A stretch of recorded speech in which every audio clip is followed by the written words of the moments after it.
ನಮಸ್ಕಾರ ಸ್ನೇಹಿತರೆ, ಇವತ್ತು ಸಿದ್ದರಾಮಯ್ಯನವರು ಒಂದು ಕಾರ್ಯಕ್ರಮದಲ್ಲಿ ಮಾತಾಡಿದ್ದಾರೆ.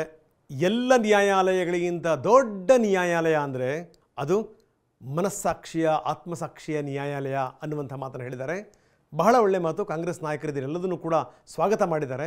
ವಿಪಕ್ಷ ನಾಯಕರಿಗೆ ಇದೇ ಅಸ್ತ್ರ. ನಿಮಗೆ ಆತ್ಮಸಾಕ್ಷಿ ಇದ್ದರೆ ನೀವು ರಾಜೀನಾಮೆ ಕೊಡಿ ಅಂತ ವಿಪಕ್ಷದ ನಾಯಕರುಗಳು ಕೇಳ್ತಾ ಇದ್ದಾರೆ. ಅದು ಒಂದು ಕಡೆಗೆ. ಇನ್ನೊಂದು ಕಡೆಗೆ ಸಿದ್ದರಾಮಯ್ಯನವರು ದಸರೆಗೆ ಚಾಲನೆ ಕೊಡ್ತಾ ಇದ್ದಾರೆ. ಮನಸ್ಸಿನ ತುಂಬ ಕೆಸರು ಮೆತ್ತಗೊಂಡಿದೆ. ಅದರ ನಡುವೆ ದಸರೆಗೆ ಚಾಲನೆ. ಇನ್ನೊಂದು ಕಡೆಗೆ ಏನು ಅಂತಂದರೆ ಚಾಮುಂಡೇಶ್ವರಿ ಪ್ರಾಧಿಕಾರ ಇಲ್ಲಿ ಪ್ರಶ್ನೆಗಳು ಹೇಳುತ್ತೆ, ಎಷ್ಟು ದಿನ ಅಧಿಕಾರ ಅಂತ.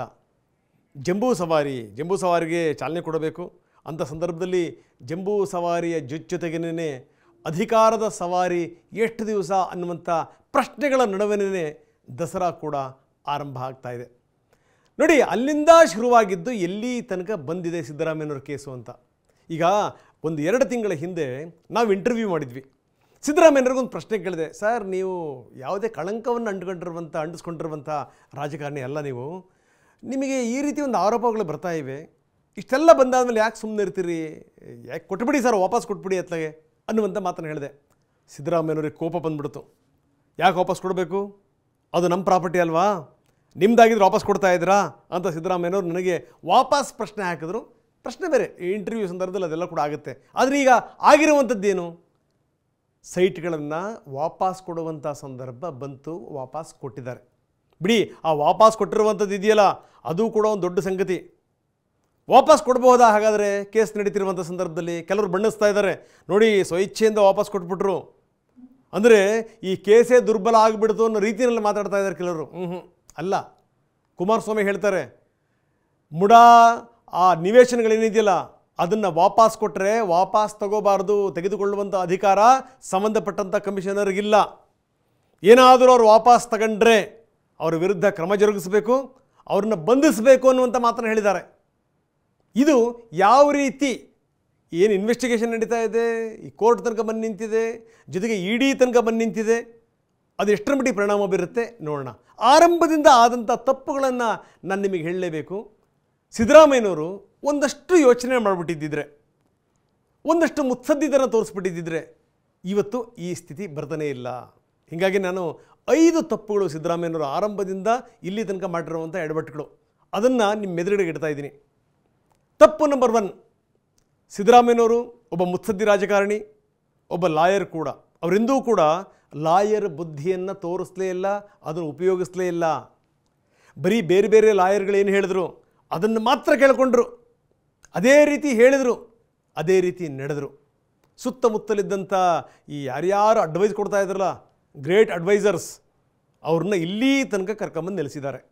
ಸುತ್ತಮುತ್ತ ಇರುವಂಥ ಜಯಕಾರದ ಒಂದಿ ಮಾಗಧರಿದಾರಲ್ಲ, ಅವರಿಂದಾಗಿ ಸಿದ್ದರಾಮಯ್ಯನವ್ರಿಗೆ ಈ ರೀತಿ ಸ್ಥಿತಿ ಬಂದಿದೆ. ನಾನೊಬ್ಬ ಲಾಯರ್ ಅನ್ನೋ ರೀತಿಯಲ್ಲಿ ಏನಾದರೂ ಯೋಚನೆ ಮಾಡಿಬಿಟ್ಟಿದ್ದಿದ್ರೆ, ಆ ರೀತಿ ಡಾಕ್ಯುಮೆಂಟ್ಸ್ ನೋಡಿದ್ದಿದ್ರೆ ಸಿದ್ದರಾಮಯ್ಯನವ್ರಿಗೆ ಇವತ್ತು ಈ ಸ್ಥಿತಿ ಬರ್ತಿರಲಿಲ್ಲ. ನಾವು ಯಾವುದಾದ್ರೂ ಒಂದು ಸಣ್ಣ ನಿವೇಶನ ತೆಗೆದುಕೋಬೇಕು ಅಂತಂದ್ರೂ ಕೂಡ ಲಾಯರ್ಗಳ ಹತ್ರ ಹೋಗ್ತೀವಿ, ಎಲ್ಲವನ್ನೂ ಕೂಡ ಸೋಸೋಕ್ಕೆ. ಖುದ್ದು ಲಾಯರ್ ಆಗಿರುವಂಥ ಮುಖ್ಯಮಂತ್ರಿಗಳಿಗೆ ಇದು ಯಾವುದೂ ಕೂಡ ಗೊತ್ತಾಗಲಿಲ್ಲ. ಅದೇ ಎಡವಟ್ಟಾಗಿರುವಂಥದ್ದು. ಇನ್ನು ರಾಜಕೀಯದ ಮುತ್ಸದ್ದಿತನ ಬಳಸಲೇ ಇಲ್ಲ. ಸಿದ್ದರಾಮಯ್ಯ ಕಳಂಕರಹಿತವಾದಂಥ ರಾಜಕಾರಣಿ, ಇಲ್ಲಿ ತನಕ ಮುತ್ಸದ್ದಿ ರಾಜಕಾರಣಿ. ಏನಾದರೂ ಈ ದನಿಗಳು ಕೇಳಿ ಬರ್ತಾವಲ್ಲ, ಅದು ಎಲ್ಲಿ ತನಕ ಬಂದು ಮುಟ್ಟುತ್ತೆ ಅನ್ನುವಂಥ ಒಂದು ಚಿಂತನೆ ಇರಬೇಕಾಗಿತ್ತು ಮುಖ್ಯಮಂತ್ರಿಗಳಲ್ಲಿ. ಅದನ್ನು ಅವ್ರು ಎಂದೂ ಕೂಡ ತೋರಿಸ್ತಿಲ್ಲ. ಅದರ ಪರಿಣಾಮ ಅವ್ರನ್ನ ಇಲ್ಲಿ ತನಕ ಕರ್ಕೊಂಬಂದು ನಿಲ್ಲಿಸಿದೆ. ಇನ್ನು ನಂಬರ್ 2, ತಪ್ಪು ನಂಬರ್ 2, ನೀವು ಗ್ರಾಫಿಕ್ಸ್ ಮುಖಾಂತರ ನೋಡ್ತಾ ಇದ್ದೀರಿ. 50-50 ಅನುಪಾತದಲ್ಲಿ ಸೈಟ್ ಪಡೆದಿದ್ದು ಎಷ್ಟರ ಮಟ್ಟಿಗೆ ಕೋರ್ಟ್ನಲ್ಲಿ ಅದೊಂದು ದೊಡ್ಡ ಚರ್ಚೆ ಆಯಿತು, ನಿಮಗೆ ಗೊತ್ತಿರುವಂಥ ಸಂಗತಿ. ಈಗಲೂ ಕೂಡ ಕೇಸ್ ಸ್ಟ್ಯಾಂಡ್ ಆಗಲಿಕ್ಕೆ ಅದು ಪ್ರಮುಖವಾದಂಥ ಸಂಗತಿ 50-50.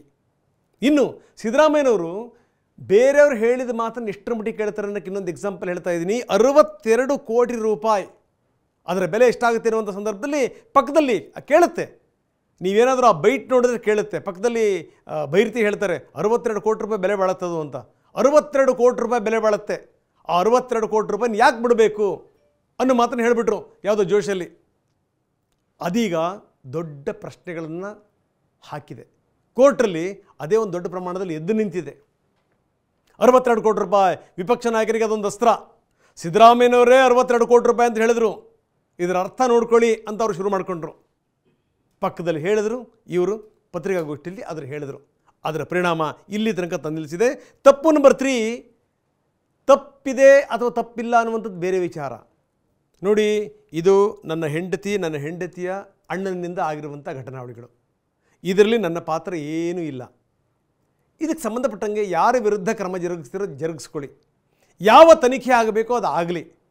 ಆ ತನಿಖೆಗೆ ನನ್ನ ಸಂಪೂರ್ಣವಾದಂಥ ಬೆಂಬಲ ಇದೆ ಅಂತ ಹೇಳಿಬಿಟ್ಟಿದ್ದಿದ್ರೆ ಸಿದ್ದರಾಮಯ್ಯನವರಿಗೆ ಇವತ್ತು ಈ ಸ್ಥಿತಿ ಬರ್ತಿರಲಿಲ್ಲ. ಸಿದ್ದರಾಮಯ್ಯನವರು ಕಾನೂನಾತ್ಮಕವಾಗಿ ಇದನ್ನು ಹೆಂಗೆ ಎದುರಿಸಬೇಕು ಅನ್ನೋದನ್ನು ಯೋಚನೆ ಮಾಡೋದನ್ನು ಬಿಟ್ಟು ಬರೀ ಏನಂದ್ರೆ ವಿಪಕ್ಷ ನಾಯಕರ ಬಾಯಿ ಹೆಂಗೆ ಮುಚ್ಚಿಸಬೇಕು ಅಂತಲೇ ಯೋಚನೆ ಮಾಡಿದ್ರು. ತಾವೇ ಪದೇ ಅದ್ರ ಬಗ್ಗೆ ಮಾತಾಡಿದ್ರು. ಈ ಮುಖಾಂತರ ಏನು ಅಂದರೆ ನಂದು ಪ್ರತ್ಯಕ್ಷವಾಗಿ ಪರೋಕ್ಷವಾಗಿ ನನ್ನ ಪ್ರಭಾವ ಇದೆ ಅನ್ನೋ ರೀತಿಯಲ್ಲಿ ಒಂದು ಲೆಕ್ಕದಲ್ಲಿ ಬಿಂಬಿಸ್ಕೊಂಡ್ಬಿಟ್ರು. ಸಮಸ್ಯೆ ಆಗಿದ್ದು ಅಲ್ಲಿಂದ ನೋಡಿ. ಜೊತೆಗೆ ನಾನು ತಪ್ಪು ಮಾಡಿಲ್ಲ ಅನ್ನುವಂಥ ನಿಲುವಿಗೆ ಜೋತು ಬಿದ್ದಿದ್ದು. ಇಷ್ಟೆಲ್ಲ ಆದಮೇಲಾದರೂ ಏನಾದರೂ ತಪ್ಪು ಒಪ್ಪುಗಳೇನಾದರೂ ಇದೆಯಾ ಏನು ಎತ್ತ ನೋಡೋಣ ಒಂದು ಸರಿ. ಈಗ ದಿಲ್ಲಿ ನಾಯಕರುಗಳು, ದಿಲ್ಲಿ ಲಾಯರ್ಗಳು, ಫೇಮಸ್ ಲಾಯರ್ಗಳಿದ್ದಾರೆ, ಇವರು ಪಕ್ಷದ ಲಾಯರ್ಗಳೇ ಇದ್ದಾರೆ. ಅವ್ರ ಜೊತೆಗೆ ಒಮ್ಮೆ ಚರ್ಚೆ ಮಾಡಿ ಇದು ಎಲ್ಲಿ ತನಕ ಬಂದು ಮುಟ್ಬೋದು ಅಂತ ಕೇಳಿದರೆ ಹೇಳ್ತಿರ್ಲಿಲ್ವಾ? ಅದ್ಯಾವುದನ್ನು ಕೂಡ ಸಿದ್ದರಾಮಯ್ಯ ಮಾಡೋಕ್ಕೆ ಹೋಗಲಿಲ್ಲ. ಅದೇ ಎಡವಟ್ಟಾಗಿದ್ದು. ಇನ್ನು ರಾಜ್ಯಪಾಲರ ವಿರುದ್ಧ ನಿರ್ಣಯ ತೆಗೆದುಕೊಂಡಿದ್ದು. ರಾಜ್ಯಪಾಲರು ಸುಮ್ಮನೆ ಏನಾದರೂ ಮಾಡಲಿಕ್ಕೆ ಸಾಧ್ಯನಾ? ಒಬ್ಬರು ಕೊಟ್ಟರೋ, ಇಬ್ಬರು ಕೊಟ್ಟರೋ, 3 ಜನ ಕೊಟ್ಟರೋ ದೂರನ್ನು, ದಾಖಲೆಗಳೇ ಇಲ್ದನೇ, ಇದರಲ್ಲಿ ಸ್ಟಫೇ ಇಲ್ದನೇ ರಾಜ್ಯಪಾಲರು ಏನಾದರೂ ಒಂದು ಹೆಜ್ಜೆ ಮುಂದಕ್ಕಿಡಕ್ಕೆ ಸಾಧ್ಯನಾ? ರಾಜ್ಯಪಾಲರ ಬುದ್ಧಿವಂತಿಕೆ ಏನು ಅಥವಾ ಅವರ ಅಧಿಕಾರದ ವ್ಯಾಪ್ತಿ ಏನು ಅದನ್ನು ಇವರು ಅಳಿಲೇ ಇಲ್ಲ. ಇವರ ನಾಯಕರುಗಳು ಬರೀ ಅಂಡರ್ ಎಸ್ಟಿಮೇಟ್ ಮಾಡಿದರು. ರಾಜ್ಯಪಾಲರನ್ನ ಪದೇ ಕಣಕಿದ್ರು. ಎಲ್ಲೋ ಒಂದು ಕಡೆಗೆ ಈ ಕೇಸನ್ನು ಬಿಟ್ಟರೆ ರಾಜ್ಯಪಾಲರು ಅನ್ನುವಷ್ಟರ ಮಟ್ಟಿಗೆ ಮಾತಾಡಿದ್ರು. ಅದರ ಪರಿಣಾಮ ಎಲ್ಲಿಗೆ ಬಂತು ನೋಡಿ. ಅಗೈನ್ ಮತ್ತು ನಾನು ಅದೇ ಮಾತನ್ನು ಹೇಳ್ತಾ ಇದ್ದೀನಿ. ಎಂತೆಂಥ ಉದ್ಧಾಮ ನಾಯಕರುಗಳಿದ್ದಾರೆ ಲಾಯರ್ಗಳು. ಅವ್ರ ಜೊತೆಗೆ ಇವರೇನಾದರೂ ಕೂತು ಚರ್ಚೆ ಮಾಡಿದ್ದಿದ್ರೆ ಖಂಡಿತವಾಗಲೂ ಇವತ್ತು ಸಿದ್ದರಾಮಯ್ಯನವರಿಗೆ ಇಂಥ ಸ್ಥಿತಿ ಬರ್ತಿರಲಿಲ್ಲ. ರಾಜ್ಯಪಾಲರ ವಿರುದ್ಧ ನಿರ್ಣಯ, ರಾಜ್ಯಪಾಲರ ವಿರುದ್ಧ ಮಾತು, ಅದೆಲ್ಲವೂ ಕೂಡ ಇವತ್ತು ಈ ಸ್ಥಿತಿಗೆ ತಂದು ನಿಲ್ಲಿಸಿದೆ. ಇದೆಲ್ಲದರ ಜೊತೆಗೆ ಇನ್ನೊಂದು ದೊಡ್ಡ ತಪ್ಪೇನು ಅಂತಂದರೆ ಹೈಕೋರ್ಟಿನ ಮೊರೆ ಹೋಗಿದ್ದು. ಹೈಕೋರ್ಟಿನ ಮೊರೆ ಹೋದರೂ ಖಂಡಿತವಾಗಲೂ ನನಗೆ ಜಯ ಸಿಗುತ್ತೆ ಅನ್ನುವಂಥ ಒಂದು ನಂಬಿಕೆ ಇತ್ತು. ಅದಾದಮೇಲೆ ಆಗಿದ್ದೇನು? ಸುದೀರ್ಘವಾದಂಥ ವಾದ ಮಂಡನೆ. ಆ ವಾದ ಮಂಡನೆಯ ರೀತಿ ನೋಡಿದ್ರೇ ಗೊತ್ತಾಯಿತು ಇದೆಲ್ಲೋ ಎಡವಟ್ಟಾಗ್ತಾ ಇದೆ ಅಂತ. ಅದರಲ್ಲೂ ಮೆಹ್ತಾ ಅವರು ಮಂಡಿಸಿದಂಥ ವಾದ ಇದೆಯಲ್ಲ ರಾಜ್ಯಪಾಲರ ಪರವಾಗಿ, ಎಷ್ಟರ ಮಟ್ಟಿಗೆ ಅವರು ವಾದ ಮಂಡಿಸಿದರು ಅಂತಂದರೆ ಎಳೆಯಾಗಿ ಎಲ್ಲವನ್ನು ಬಿಚ್ಚಿಟ್ಟರು. ಅದಾದ ನಂತರ ಬಂದಂಥ ಲಕ್ಷ್ಮೀ ಅಯ್ಯಂಗಾರ್ ಆಗಿರ್ಬೋದು, ಅದಾದ ನಂತರ ಬಂದಂಥ ರಾಘವನ್ ಆಗಿರ್ಬೋದು, ರಾಘವನ್ನಂತೂ ಬಿಡಿ, ಸುದೀರ್ಘವಾಗಿ ವಾದ ಮಂಡಿಸೋದ್ರ ಜೊತೆಗೆ ಇರೋದನ್ನೆಲ್ಲ ತೊಳೆದಿಟ್ಬಿಟ್ರು. ಅಂದರೆ ಅನಗತ್ಯವಾಗಿ ಮುಜುಗರ ಎದುರಿಸುವಂಥ ಸ್ಥಿತಿಯನ್ನು ಮುಖ್ಯಮಂತ್ರಿಗಳು ತಂದುಕೊಂಡರು. ಹಿಂದೆ 2011ರಲ್ಲಿ ಯಡಿಯೂರಪ್ಪನವರಿಂದ ತಪ್ಪುಗಳಾದಂಥ ಸಂದರ್ಭದಲ್ಲಿ ಸಿದ್ದರಾಮಯ್ಯನವರು ಏನು ಮಾತಾಡಿದ್ರು ಅದನ್ನು ವಿಜೇಂದ್ರ ವಿಡಿಯೋ ಬಿಡುಗಡೆ ಮಾಡಿದರು. ಆ ವಿಡಿಯೋದಲ್ಲಿ ಹೇಳ್ತಾರೆ, ನೀವು ವಾಪಸ್ ಕೊಡ್ತೀರಿ ಸೈಟ್ನ ಅಂದರೆ ಅದರ ಅರ್ಥ ಏನು? ನೀವು ತಪ್ಪು ಮಾಡಿದ್ದೀರಿ ಅಂತ ಅರ್ಥ ಅಷ್ಟೇ.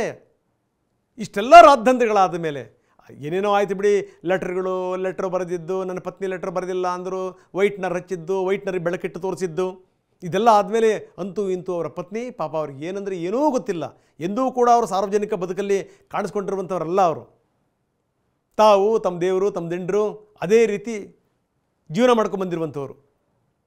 ಅವರಿಂದ ಒಂದು ಪತ್ರ ಬರೆಸಿದರು, ನಿವೇಶನಗಳನ್ನು ವಾಪಸ್ ಕೊಡ್ತಾ ಇದ್ದೀವಿ ಅಂತ. ನಿವೇಶನಗಳನ್ನು ವಾಪಸ್ ಕೊಟ್ಟ ತಕ್ಷಣ ಎಲ್ಲವೂ ಕೂಡ ಬಗೆಹರಿದು ಬಿಡುತ್ತಾ? ಈಗ ಅದೇ ಒಂದು ದೊಡ್ಡ ಚರ್ಚೆ ಆಗ್ತಾ ಇದೆ. ಅಂದರೆ ನಿವೇಶನ ವಾಪಸ್ ಕೊಡಬೇಕು ಅನ್ನುವಂಥದ್ದು ಮೊದಲು ಗೊತ್ತಾಗಲಿಲ್ಲ. ಹಾಗಾದರೆ 2.5 ತಿಂಗಳ ಹಿಂದೆ ನಾವೇ ಮಾತಾಡಿದಂಥ ಸಂದರ್ಭದಲ್ಲಿ ಈ ಮಟ್ಟಕ್ಕೆ ಬಂದಾದ ಮೇಲೆ ಅವ್ರು ನಿವೇಶನ ವಾಪಸ್ ಕೊಡಬೇಕಾ? ಅದರ ಪರಿಣಾಮಗಳೇನಾಗುತ್ತೆ? ಖಂಡಿತವಾಗಲೂ ಏನು ಅಂದರೆ ಈ ತನಿಖೆಯ ವಿಚಾರಕ್ಕೆ ಸಂಬಂಧಪಟ್ಟಂಗೆ ಯಾವ ಪರಿಣಾಮಗಳು ಕೂಡ ಆಗಲ್ಲ. ತಪ್ಪು ಮಾಡಿದರೆ ಅಥವಾ ಮಾಡಿದರೆ, ತಪ್ಪು ಮಾಡಿದಂಥ ವ್ಯಕ್ತಿ ತಾನು ತೆಗೆದುಕೊಂಡಿದ್ದೆಲ್ಲವನ್ನು ಕೂಡ ವಾಪಸ್ ಕೊಟ್ಬಿಟ್ರೆ ಕಾನೂನು ಅವ್ರನ್ನ ಬಿಟ್ಬಿಡತ್ತಾ? ಅದೇ ಈಗ ಸಿದ್ದರಾಮಯ್ಯರಿಗೂ ಕೂಡ ಆಗುವಂಥದ್ದು. ತಪ್ಪೇ ಇಲ್ಲ ಅನ್ನೋದಾದರೆ ಅವ್ರು ಯಾಕೆ ಸೈಟ್ ಕೊಡಬೇಕು?